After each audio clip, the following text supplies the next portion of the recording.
And now, you're tuned into RBLR, the home of Tampa Bay's Reveler Sports. This is your RBLR Rays podcast. I'm your host, Zach Dobb, along with my co-host, Pat Davenport. How you doing, Pat? I'm doing well, and I'm just like, oh my gosh, this off-season is still going. We're still off-seasoning. And yet there's so many free agents still just kicking about. There's still like Cody Bellinger, Blake Snell. I feel like loads of the trade storylines with like Dylan Cease and Corbin Burns, they're still going. And we're just like hearing nothing on these guys. I guess Hader signed yesterday. That was like a thing. For a lot of money. Goodness gracious. Yeah, that's a big boy deal. 18 mil AAV or something, 5 years, 95, like bonkers. Yeah, the Astros are cooking something, but they're cooking the books is what they're cooking. Yeah. So it's I'm just like, okay, at least we're almost, I think camp opens in about 3 weeks and then spring training games start in 5. So we're getting closer. We are, but we're still, this is the hardest part when you can start counting down the days. So it's going to be, we're almost there, people. Just stay strong. Baseball's just around the corner. But before we get there, we've got some important stuff to talk about today. We've got 2 very important players to do a player review on today, members of last year's rotation, and they're going to be a big part of our rotation going forward into this year. We've got some player reviews for them and some thoughts on what to expect from them going forward. We've got some reactions to Bob Steve getting the bag. Xavier Isaac is on the rise in the rankings, and Yandy Diaz maybe getting disrespected. We've got thoughts on all of that. And if you're watching us on YouTube, do us a favor, subscribe. Hit the like button. It means a lot to us. It just shows that you like what we're doing, and we want to keep making this show. We make it for you, and we make it so you have the best Rays podcast out there. We're going to keep doing that. If you're on Spotify, follow us, drop us a ranking, and wherever you're watching from, share us around. We want to be able to get this message of the greatness of Rays baseball and the correct way to view every single opinion on baseball, Rays and otherwise, out to everyone. And we hope that you can share that out to everyone that you think might be interested. We are very interested in one of the guys who we kind of assumed would be a big part of this year, but we didn't expect him to necessarily be a big part of last year, and he ended up being a big part of last year, and that's Taj Bradley. We kind of, before the season started, we talked about him as someone that, hey, maybe he's going to get involved somewhere during the season. We don't know exactly when. He ended up pitching 104 innings. 21 starts to the tune of a unfortunate 5.59 ERA, but he had a career high 11.09 K per 9, a little bit higher than his career average 3.35 walk per 9. Ended up with a 0.8 F4. Those 21 starts and 104 innings pitched are all career highs, by the way. So it's kind of, so when it puts a little bit more perspective, I think, on some of the results that he had. But what was your kind of thoughts as you reflect on how Taj Bradley performed in his first year at the major league level? Yeah, I mean, I think circumstances allow us to be a little bit forgiving about Taj Bradley having what is, we can't sugarcoat this, a year that was not great. He was not particularly good. He came into the year as the top pitching prospect in the org. There was high expectations of him. And to be honest, I don't think the Rays wanted him on the roster at the start of the season. I think their ideal scenario was him to have a few months in Durham and then hopefully call him up later in the season once he'd had a bit more development time, because while he is a great prospect and has some really good stuff, is really good at getting strikeouts in particular, he still had some command issues, and there's still some kind of issue he's having, particularly at the major league level, with giving up loud contact. When people are barreling him up, they're barreling him up pretty hard. He had a 2 home runs per 9, which is quite high. It was, in fact, of all players that played on the Rays and pitched at least 20 innings, it's the highest, I believe. So he was not great. But he shouldn't have been on the major league roster to start the season, and he was kind of forced into that role after Springs and Rasmussen went down. Tyler Glasnow, of course, was out in spring training as well. So we were already kind of on the back foot from mid-April in terms of our pitching depth. So he was kind of forced into that role. And you know what? He did eat a lot of innings for the team, which I am really grateful for. But it's now put his value as a pitcher kind of under question, from going from a top prospect to the right. He's going to have to really battle to be in the rotation come opening day 2024. I think it's a really interesting discussion whether it goes to him or Bars or someone else, Uesawa. So it's a tough one with Taj Bradley. I think overall, not a great season, but I think he's had really unfortunate circumstances. How do you feel? So I think it's interesting when you say it's not a great season. I think performance-wise, it wasn't a great season. I 100% agree with that. I don't think it wasn't a useful season for him, because I do think it was a useful season, because I think we found exactly what he needs. It was made clearly obvious for everybody to see the breaking stuff is not there right now. And it made it crystal clear that his control overall is pretty good. It's above average. The walks per nine was a 3.35. That's a career. That's like not a career high, but it's very high for him. He generally speaking likes to live down in the low twos or the the high twos maybe, but that's generally where he lives, is for his walks. So he's generally not walking guys. So, and I think that the walks per nine and the walks in general were a symptom of the fact that he didn't have good command of his breaking ball and his other pitches, not because they're bad. Like his fastball is a plus pitch. It's not as if he was like the fastball is bad, but the fastball was getting lit up because the hitters knew they could sit on it. And we saw the same thing with Tyler Glasnow early in his career when he was a two-pitch pitcher. People would sit on the fastball and light it up, especially in the postseason. We saw that several times. And if you become one-dimensional, no matter how good your pitches are, the people are going to sit on it and light it up. Good hitters. And he got, when you look at some of the teams he got lit up by, like he got Boston, I think he got lit up a couple times. There are some good hitters there. Those aren't guys that I don't know what they're doing at the plate. They're going to, if you have a weakness, that's like an obvious weakness, they're going to exploit it. So I think what this season did for Taj is it allowed the Rays and him to say, hey, this is the weakness. So now we know we need to attack this in the offseason and hopefully in the first couple weeks of the regular season. I'm hoping he's going to get some time to cook in Durham for a little bit at least to attack. Hey, the breaking ball needs to improve. Whatever they decide his best breaking pitch is that needs to improve and needs to be the one that he goes to, they'll spend the time and make that improvement, because the command is good. The fastball is good. The off speed is fine. He just needs a breaking pitch to complement it all so that he can reach his next level. And I think this season, while the results were not great, crystallized, hey, this is what we need to improve on. If we can improve that, the other parts of the game are there. We just need to get to that next level in this area, and he'll be there. I expect him, a little bit of a spoiler for later in the review, but I expect him to make significant improvements this year, even when he does come up to the major league level. Yeah, I think that's a really good point about the learning experience, and I think that's a really good evaluation on how his fastball looks really good. It's got good velo, and when he's commanding it right, it gets a lot of swings and misses, and it can be a really valuable pitch for him. But then, right now, Baseball Savant lists his fastball run value in the 8th percentile, which is really bad, and that's because his off speed and his breaking pitches, you can just lay off of them because he's not commanding them so well. So it's a really good evaluation there of Bradley's stuff and what he needs to improve on next time.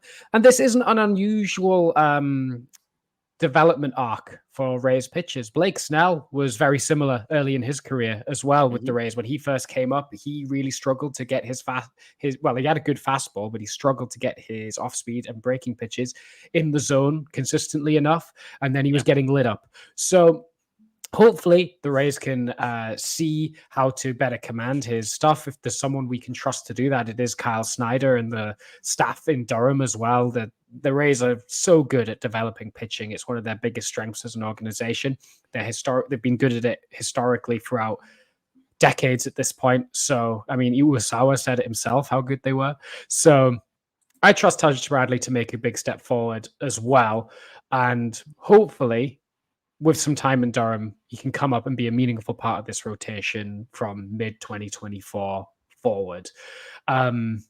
I think that's all I really have to say on Taj Bradley at this point. I think he's probably a dark horse candidate to start in the rotation unless the Rays value his major league experience higher than Bars being out all of this time and Uwasawa maybe wanting a bit more time before he faces major league bats.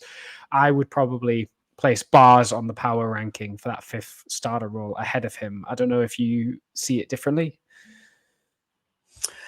I think it's so the thing about it that I think is tough is we've kind of seen what he looks like at the major league level right now.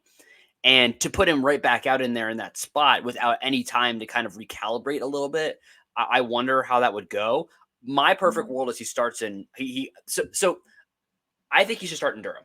And I think that one of the reasons they brought Uwasawa in, this is just my theory, I have no knowledge on this, just my theory, is if you bringing Uwasawa in, maybe gives them the opportunity to do that. Maybe gives them some runway to put him at in Durham to start the season because Uwasawa can fit that 5th spot. And again, you're not necessarily as concerned about developing Uwasawa as you are about Bradley. Uwasawa, he's not necessarily is what he is. There is some development still going to be there, but he's more is what he is than Bradley is. So I think that maybe they would say, well, let's put Uwasawa out there. If he has to, take a couple bullets for the cause, we'd rather him do it than Bradley. I also have continuously been hearing good things about Baz's recovery and that he seems to be the idea is that he's going to be ready for the major league at the beginning of this season. So, and I will say, I mean, it's a small sample size, but I mean, if you look at what Baz has done at the major league level compared to what Bradley has done, it's pretty night and day, like, especially considering how young Baz was when he was doing what he was doing. Baz has the talent to be, even with Tyler on the team, there were those who believe that he is the best pitching prospect, pitching potential on the team, even above Tyler Glasnow, which is saying a lot considering what Tyler Glasnow can be when he's right. So that being said, I expect for Bradley to start in AAA. And I don't know if that's going to happen or not, but that's kind of what I would like to see, and I think it's kind of what the org would like to do. But we'll see. My prediction right now is he starts in AAA. Yeah, I'm with you on that. And we got to all remind ourselves that he's only 22 as well, Yeah. which is super young, super young. So he's got plenty of time to develop, and it's very seldom that a player just turns up and is immediately great at the major league level. Yeah. Rookies are historically not great, or at least inconsistent and high variance. They'll go through hot streaks and then really cold streaks. Even Wander Franco, who I shouldn't say his name as often as I do, but even he went through really bad cold streaks at times when he came up at first. So we all just got to have patience. Only 22. I think Taj Bradley could be a really great pitcher going forward. But yeah, I think let's take our time with him. Let's send him down to Durham. And then mid-season, or if we do need an injury replacement, Taj can be the first port of call. Yeah, completely agree. What's your grade for his season last year? D plus. D plus, because while the process is in place, the grade is how you actually did, and he was not great. He was negative WAR, which is, you can't get a C for negative WAR. So I'm giving him a D plus. What about you, Zach? Yeah, I'm gonna be a little bit more positive. I'm gonna give him a C plus only because I do believe in grading on a curve, and I'm gonna grade him on a curve a little bit only because I think he was put into he's a kid who probably shouldn't have been taking the AP class, and they put him up there anyway because they thought, well, he did really well, but he's a little young. We're gonna throw him in the AP class anyway. And he didn't do very well. But that's okay. Considering where he should have been and where he was, he did very well considering. But it's still a C plus. I expect him to pitch. Projecting forward, I expect him to pitch around 100 innings this year. I don't think he should be pitching 140 innings or 120 innings plus. I expect him to kind of be around the innings mark that he was last year. But I do expect that ERA to get a little bit lower, down into maybe the high 3s, low 4s, and I expect that walk rate also to come down next year. Yeah, I'm the exact same, and I also think hopefully the just average exit velocity and the hard hit percentage should go down a little bit as well if he's keeping hitters guessing a little bit more with his stuff. Yep, and another guy who has a different problem than Taj had last year is Aaron Civale.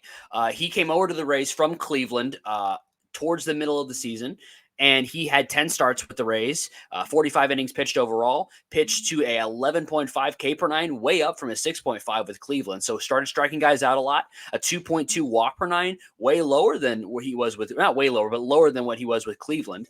The only number that went the wrong way was his ERA last year. He was pitching to like a 2.3 with Cleveland, and he just like ballooned up to a 5.36 ERA with the Rays. What do you think about Aaron Civale? Are you kind of like, this guy, he was supposed to be good, but he's not really that good, not really that excited about him for this season, or you are a little more optimistic? So Aaron Civale is the case of where everything in your process is correct, but the results were not reflective of how good your process was. His strikeouts, like you said, absolutely exploded to 11.5 K per nine, which is an insanely high amount. Yeah. That's like, where did that come from a guy who historically was sitting, around the 6-7 K per nine? Yeah. He doubled his strikeout to walk ratio from what is 40 something innings with the Rays to compared to the first half with Cleveland. He doubled his strikeout to walk ratio. But his hits per nine went up to 10.1 while with the Rays, which is what is going on. And we were talking about this during the season. It felt like all of the hits he was giving up were very kind of bad BABIP luck types. It was like death by 1,000 cuts. He wasn't giving up tons of extra base hits. His home runs per nine were actually a bit higher, but it was still only 1.4, which is kind of like so-so. He was known as a kind of ground ball, weak contact type pitcher when he came over from Cleveland, and then he became like a big strikeout guy all of a sudden with the Rays. That's because they asked him to use his slider a little bit more, plus just the way that he approached hitters. But basically, every time they did make contact, whether it was soft or not, it seemed to just like miss gloves and fall in holes and stuff like that. So for me, I'm like, there is no way that is what Civale is all the time. There's no way you can have that high of a BABIP and getting hit by ground balls that find holes that frequently over a full season. That should even out. The Rays have a good defense, and hopefully they'll start to get to more of his balls in play. The strikeouts going way up is a great sign. I always think that's a great peripheral to see. If he's getting way more swings and misses, that takes way more chance out of it. A ball in play is a chance. It's a variable. It's a thing you can't control. A strikeout is a strikeout. If you swing and miss, that's it. There's nothing that isn't in control of the pitcher. So we need to just continue working on that strikeout-oriented approach, and I think Civale could be really, really good. I mean, I've been often saying on this podcast that I think Civale's going to have a big breakout with the Rays, just from all these peripherals under the hood. So hopefully that will happen. But this year, he did get death by 1,000 cuts. His ERA was not great. He was particularly bad in September, October. So, and people started to doubt whether or not he should have been the option if we played a game 3 in the playoffs. That's how bad it got down near the end. So I don't think it was the best appearance for Civale, but the process of what he's going to become under the Rays is really, really exciting and intriguing to me. Yeah, I agree. And I think when you look to what may have been going wrong, or what, if you're looking for some stats to kind of support what we're talking about, just go to his BABIP. His BABIP with Cleveland was 240, which, by the way, BABIP, for those who don't know, batting average on balls in play. So basically, if you put the ball in play, how often is it resulting in something positive for you as a hitter? And generally speaking, like, that's going to be kind of close to your ERA. Like, for the most part, it's going to be somewhere around somewhere similar a lot of the time, or you want it to be pretty low. And if it's high, it usually means that, hey, something's weird. Something's weird with the way the ball is coming off the bat. Maybe there's something you can adjust there. But a lot of times you really can't do much about it. It just kind of is what it is. His BABIP with the Rays, 370. His BABIP with Cleveland, 240. If you had a hitter that was hitting 240 and they all of a sudden hit 370, you'd be like, this is amazing. What has happened? This is fantastic. That's a big jump from one place to the next. So obviously some things were just not working out. And if you want to look at another stat, just look at his fielding independent pitching. His FIP. He had a 3.63 FIP with the Rays and a 3.23 xFIP. So they were expecting him to, independent of how the fielding went, independent of how the ball went when it got in play, the expectations were him to have a pretty career average season ERA wise and runs generated wise, but that just wasn't happening. So I don't want to say it's all bad luck. I mean, some of it may just be the approach changed and maybe hitters were able to pick up some of his pitches a little bit better, but obviously that wasn't 100% true because they were striking out a lot more. So I think it was definitely some bad luck in there. And I agree with you. I expect him to have a much better season this year. I think another couple months under the tutelage of the Rays pitching staff is going to be even better for him. And I think he projects right now as the number 3 starter. I would project him that way because I'm a little higher on Littell than I am on Civale. But they're both they're similar levels right now. I don't know if that's where you project him, but I put him currently number 3 in the rotation. And I think that's a perfect spot for him. I don't think he needs to be any higher than that. And I think if you go any lower than that, he starts overperforming his value. So like if for some reason he's a number 4 or 5 starter, he is now overperforming that spot in the rotation. He's going to be better than your average in that spot in the rotation. So, and by the way, I expect him to end up there by the end of the year. I think when Jeffrey Springs comes back, and I think as guys like, Boz develop, as, even Pepio develops, maybe, like, I think those guys could even bump him. And go higher up kind of in the ranking of the order may not change because they just may not want to get guys off their spots. But if you were actually ranking them and putting them in a rotation, like for a postseason, I think he's going to end up farther down the line, but that's going to result in him being really valuable for his spot. So I think that's kind of what we're going to see from him this season going forward. Yeah, I think so as well. I'm just super intrigued as to what he's going to look like next year. Is he going to throw his slider more? Is he going to throw his sinker less? I'm just really interested as to what the difference is going to be, if any.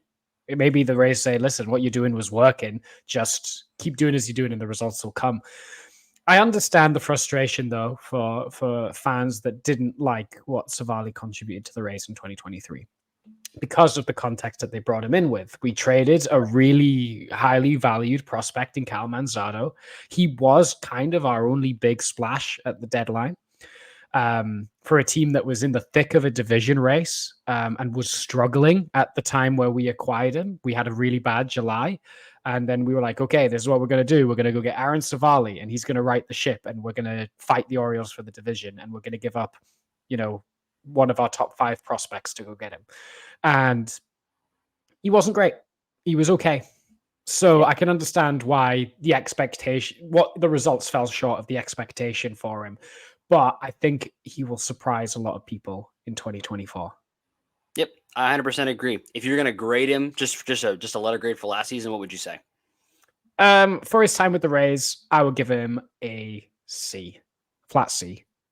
Yeah, I give him a C plus just because I think the strikeouts getting a lot better was a good thing. But yeah, I think that's about fair. I think, he did some good things and he's moving in the right direction. But if you're just looking purely at results, this isn't quite like Bradley where he was put in a situation where he shouldn't have been in. Like, that's where he should have been. He's a starter at the major league level. This is what we expect from him. So I grade him a little bit more harshly. But at the same time, I do think the results were not indicative of his performance. So I think that, he's gonna keep doing what he's doing. And I think he'll have some more success this coming season. Yeah, agree. Completely agree. I think he is not as good of a pitcher as he was in the first half with Cleveland, but he wasn't as bad of a pitcher results-wise as he was with the Rays. Yeah. If you're out there right now and you're looking at your wardrobe over 2023, you've had your wardrobe for the whole year, and you look at it and you say, the first half was really, really good, but the second half, I was not doing what I wanted to do. The wardrobe was not at where it needed to be. and you need to make an improvement, I've got a perfect opportunity for you to improve, and it will perform much better than Aaron Civale performed, just numbers wise, in the back half. And that's at shop.rblrsports.com, where you can get 10% off everything with promo code FLAPPY, FLAPPY. All the best stuff for Tampa Bay market sports. Go right to shop.rblrsports.com, 10% off everything, promo code FLAPPY. You can see your wardrobe and fashion prospects rise up the lists as fast as perhaps a particular Rays prospect has ranked up the list, because he has been in the news the past couple of days or so. The prospect rankings for 2024 are starting to come out, or at least MLB.com's prospect rankings for 2024 are slowly getting trickled out as they kind of do these bit by bit releases, team by team, position by position. The Rays have come out very favorably so far in the first kind of chunk that has been put out. First of all, the Rays have been listed to have 6 prospects in MLB.com's top 100, which is tied for the most alongside the likes of the Orioles and the Padres, etc. So their farm system is really, really good, as it pretty much always has been. But the one that's made the news the past couple of days is from the first base prospect rankings, and that is Xavier Isaac. Isaac was the 2022 first round pick for the Rays. He was picked 29th overall. Big, chunky first baseman, and he has risen from being number 9 on that list coming into the 2023 season to now number 1. He is the best first base prospect in the game of baseball coming in to 2024. How do you feel about that, Zach?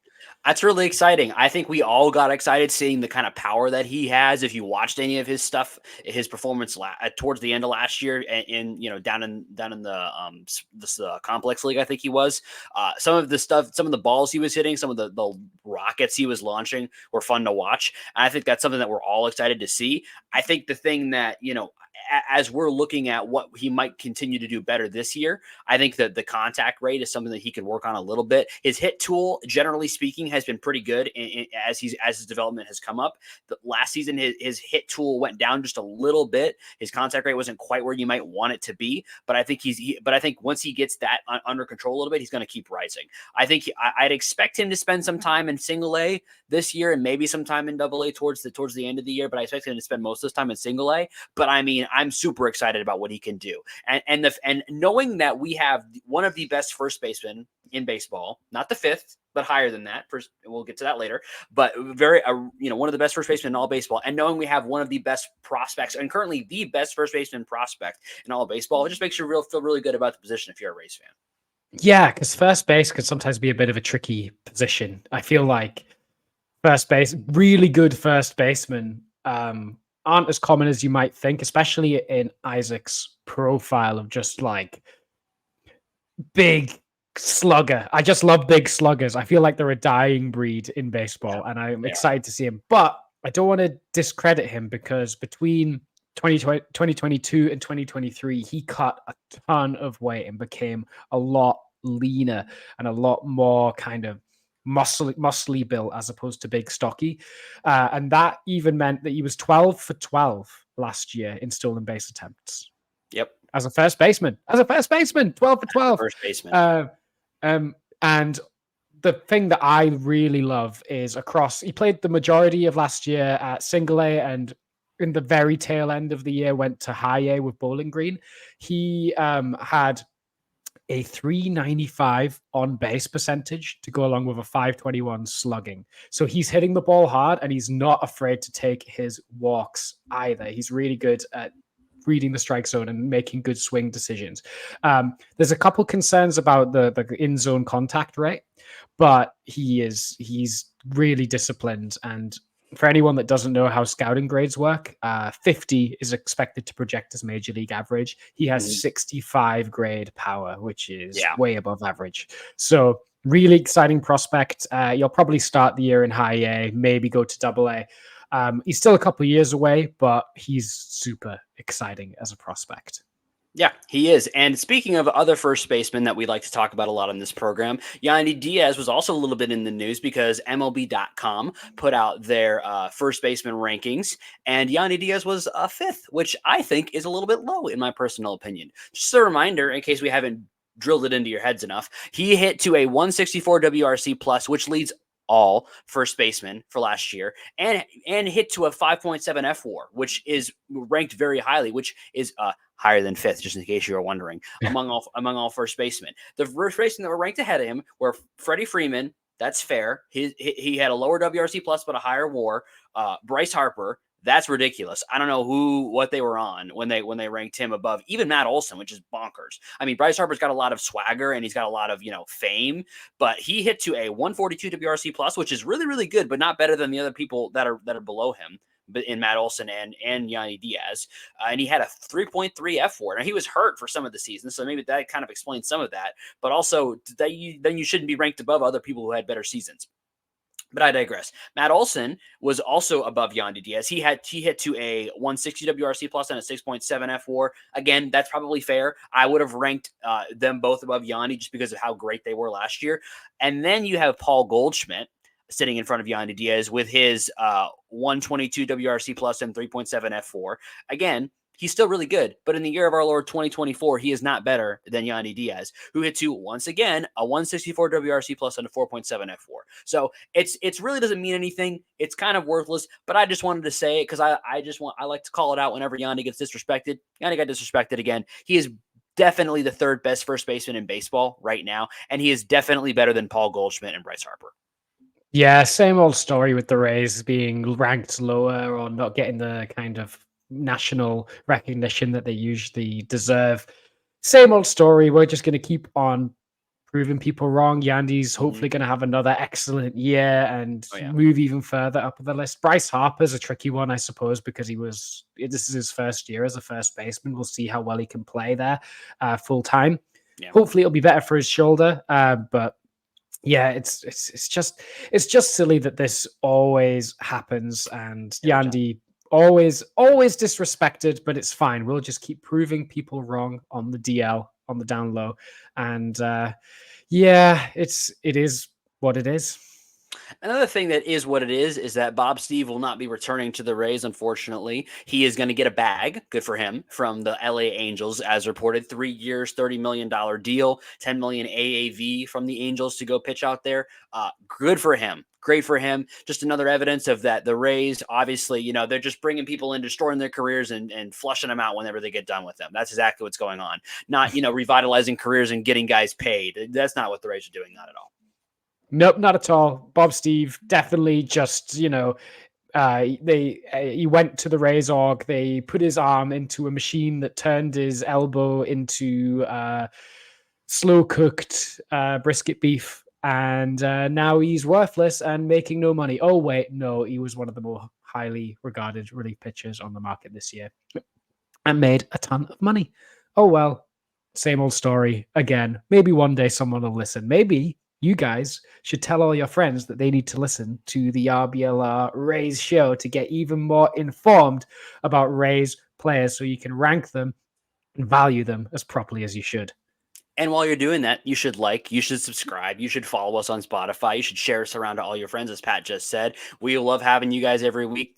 Every week we've got a lot of even more fun stuff than this to go throughout the rest of the offseason. We've got some player reviews still to do. We've got other fun stuff coming out. And then soon, before you know it, we're going to be back into the season. So thanks once again, everybody, for coming. That's going to be our show for today. Thanks for everybody for coming in and continue to make this the best Rays show and listening to the best Rays show on the market. We've got not too long until season starts up, but we've got some time left. So we got some fun stuff in that time. Raise up.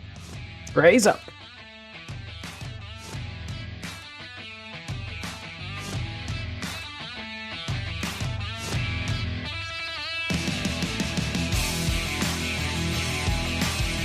Thank you for tuning into this presentation by RBLR Sports. On your way out of the stadium, please remember to like and subscribe.